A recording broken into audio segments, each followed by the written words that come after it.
사도신경. 나는 전능하신 아버지 하나님 천지 창조주를 믿습니다. 나는 그의 유일하신 아들 우리 주 예수 그리스도를 믿습니다. 그는 성령으로 잉태되어 동정녀 마리아에게서 나시고 본디오 빌라도에게 고난을 받아 십자가에 못 박혀 죽으시고 장사한 지 사흘 만에 죽은 자 가운데서 다시 살아나셨으며 하늘에 오르시어 전능하신 아버지 하나님 우편에 앉아 계시다가 거기로부터 살아있는 자와 죽은 자를 심판하러 오십니다. 나는 성령을 믿으며 거룩한 공교회와 성도의 교제와 죄를 용서받는 것과 몸의 부활과 영생을 믿습니다. 아멘.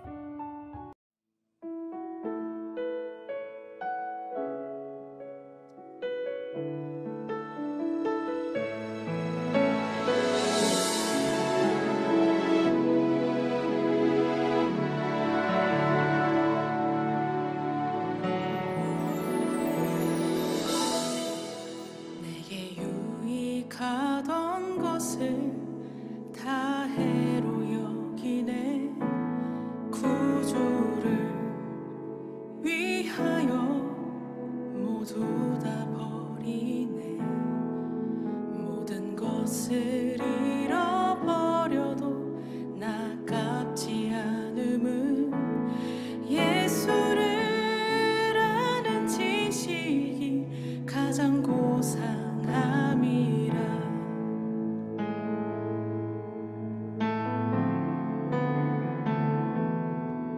육체를 신뢰하지 않고 겸손한 마음으로 부활의 능력과 고난에 참여하며 그의 죽으심을 본받아 그리스도를 얻고 예수의 안에서 발견되려 함이라.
제12장.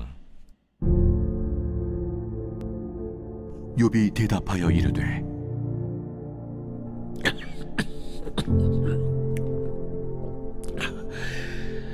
너희만 참으로 백성이로구나.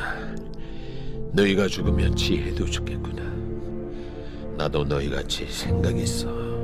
너희만 못하지 아니하니 그 같은 일을 누가 알지 못하겠느냐. 하나님께 불러 아뢰어 들으심을 입은 내가 이웃에게 웃음거리가 되었으니 의롭고 온전한 자가 조롱거리가 되었구나. 평안한 자의 마음은 재앙을 멸시하나 재앙이 실족하는 자를 기다리는구나. 강도의 장막은 형통하고 하나님을 진노하게 하는 자는 평안하니 하나님이 그의 손에 후히 주심이니라. 이제 모든 짐승에게 물어보라. 그것들이 내게 가르치리라. 공중의 새에게 물어보라. 그것들이 또한 내게 말하리라. 땅에게 말하라. 내게 가르치리라. 바다의 고기도 내게 설명하리라. 이것들 중에 어느 것이 여호와의 손이 이를 행하신 줄을 알지 못하랴. 모든 생물의 생명과 모든 사람의 육신의 목숨이 다 그의 손에 있느니라. 입이 음식의 맛을 구별함같이 귀가 말을 분간하지 아니하느니라. 늙은 자에게는 지혜가 있고 장수하는 자에게는 명철이 있느니라. 지혜와 권능이 하나님께 있고 계략과 명철도 그에게 속하였나니 그가 허르신즉 다시 세울 수 없고 사람을 가두신즉 놓아주지 못하느니라.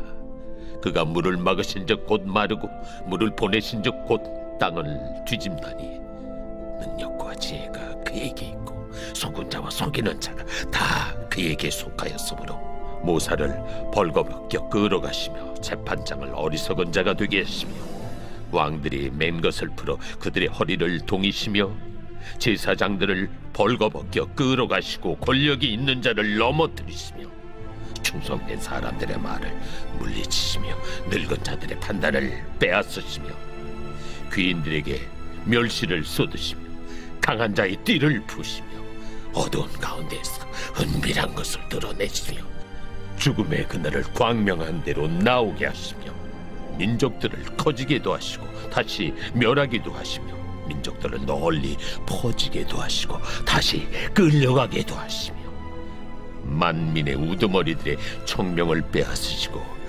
그들을 길없는 거친 들에서 방황하게 하시며 빛없이 캄캄한 데를 더듬게 하시며 취한 사람같이 비틀거리게 하시느니라.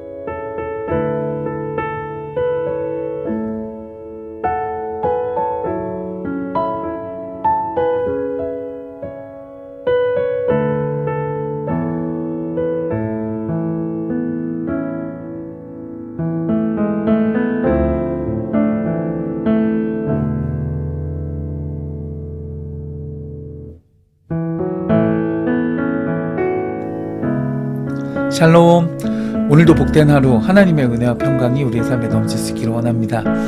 오늘 말씀의 이욥은 앞선 본문의 이 소발의 논쟁에 대해 대답하는 형식을 취하고 있습니다. 그러나 사실은 그 세 친구 전체에게 하는 말로 보는 것이 적절한 것 같습니다. 고난의 현장에는 두 종류의 사람이 있습니다. 욥처럼 고난의 당사자가 있고 다른 하나는 고난당하는 사람을 지켜보는 사람입니다.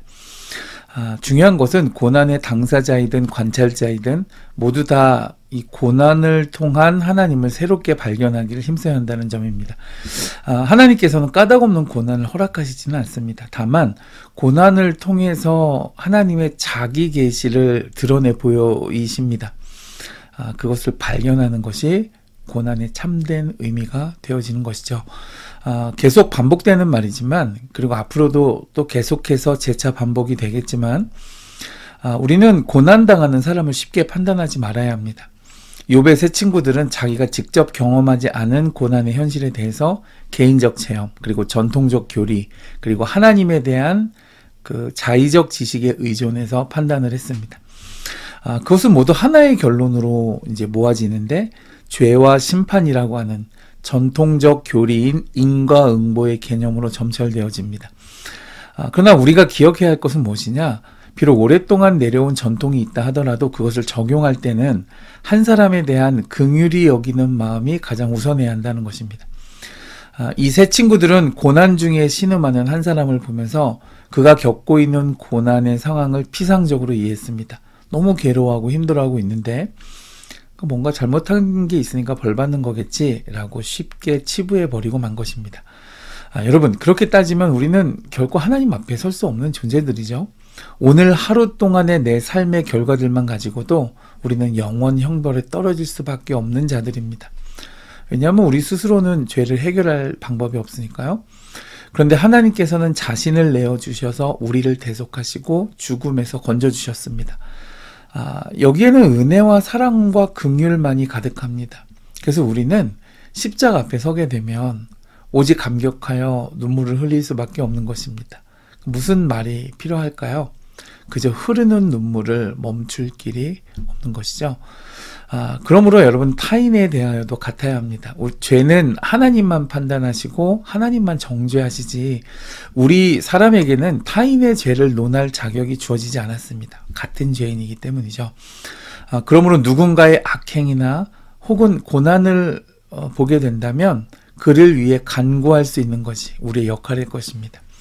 오늘 이 욥의 항변의 말들을 읽어보면, 그러니까 욥은 이 고난을 통해서 그가 지금까지 알고 있던 하나님과는 전혀 다른 하나님을 경험하고 있는 것을 발견하게 됩니다. 그러니까 그의 말들을 잘 읽어보면 어찌하여 하나님께서는 지금껏 당연히 이루어지던 것을 모두 뒤집는 듯한 행사를 이루어 가시는지 궁금해하고 그 까닭을 알고 싶어서 호소하고 있습니다. 욥 자신도 사실은 이 친구들이 말하는 죄와 심판, 즉 인과응보의 교리를 따르던 사람이었습니다.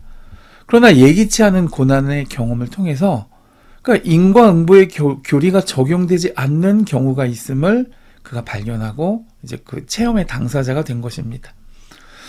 그러면서 그 스스로의 괴리에 혼란스러워하고 또 어찌할 바를 모르고 있음이, 그 원인을 구하고 있음이 오늘 본문에서 잘 드러나 보이는 것 같습니다. 그래서 여러분, 그 처음에 말씀드린 바와 같이 여기에는 고난을 통해 드러내시는 특별한 하나님의 계시와 모습을 우리가 발견할 수 있는 은혜가 있어야겠습니다. 모든 것은 하나님의 뜻과 계시 속에서 이루어져 갑니다. 여러분, 요즘에는 잘 없는데 옛날에 지하실 같은 데 가면 귀뚜라미나 수없이 많은 다리가 마치 파도처럼 막 일렁이며 좀 징그러운데요. 바닥을 기어가는 돈벌레라는 것이 있었습니다. 그 곤충들은 도대체 무슨 의미가 있을까요? 그리고 왜 그렇게 징그럽게 생겼을까요? 그러나 하나님께서는 그분이 창조한 세상이 보시기에 좋았더라 라고 말씀했습니다. 바로 여기에 포인트가 있는 것입니다. 제가 너무 뜻깊게 보았던 지선아 사랑해 라는 책이 있습니다. 그 책을 쓰신 저자는 서울대를 다니던 아름다운 엘리트 여대생이었습니다. 그런데 어느 날 불의의 교통사고로 전신화상을 입고 이제 얼굴에도 화상을 많이 입고 욥처럼 차라리 죽는 게 소원일 정도로 낙심했던 분이었습니다. 근데 여러분, 그 책의 결론은 그가 하나님과의 깊은 만남 속에서 이 불행한 인생에도 하나님의 뜻하심과 그분의 일하심이 있다라는 간증으로 끝이 납니다. 그분은 자신의 고난을 통해 그것을 들어 일하시는 하나님을 고난 중에 발견한 것이었습니다. 중요한 것은 내 시선으로 보는 것이 아니라 하나님의 시선으로 볼 수 있는 은혜입니다. 세상적 잣대나 내 경험이나 내 지식이나 어떤 전통적 그런 규율이 아니라 지금 이곳에서 일하시는 하나님의 경륜을 알고자 하는 마음, 구하는 마음, 바로 거기서부터 고난은 새롭게 해석되어지는 것입니다. 여러분들 이해하셨을 것이라고 생각합니다. 오늘 이 욥의 말들을 가만히 공감하면서 읽어가다 보면 그는 지금 그 과정의 길을 아주 잘 지나고 있다고 느껴집니다. 물론 당사자는 너무 힘들고 답답하겠죠. 바로 그것을 오늘 나의 삶에 적용하셨으면 좋겠습니다. 그것이 이 본문을 보는 우리의 열매일이라 생각합니다. 새롭게 시작하는 한 주, 하루 하나님의 은혜와 평강이 넘치시기를 주님의 이름으로 축복해 드립니다.